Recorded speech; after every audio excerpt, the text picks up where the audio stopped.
ามวิไลสุขใจเมื่อได้หวนคืนมาเห็นพ่อแม่เอาเห็นลุงป้าเฮาอยู่สุขสบายปากเส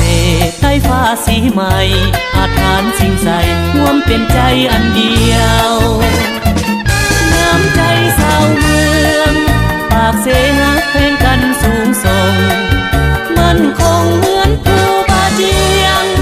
พร้อมเพียงสร้างชีวิตใหม่แคมสายเสสายของปากเส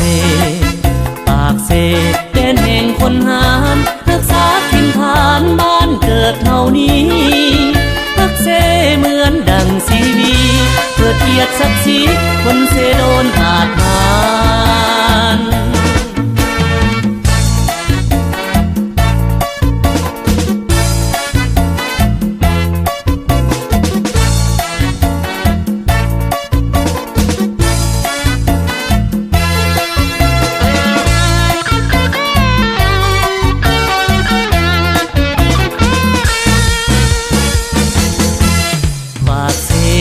งามวิไล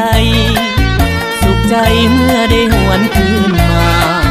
มาเห็นพ่อแม่เอาเห็นลุงป้าเฮาอยู่สุขสบายปากเสใต้ฟ้าสีใหม่อาถรรพ์สิ่งใสร่วมเป็นใจอันเดียวน้ำใจชาวเมืองปากเสหักแพงกันสูงส่งมั่นคงเหมือนภูบาเจียงพร้อมเพียงสร้างชีวิตใหม่แคมสายเสสายของปากเสแดนแห่งคนหารรักษาถิ่นฐานบ้านเกิดเท่านี้รักเสเหมือนดังสีดี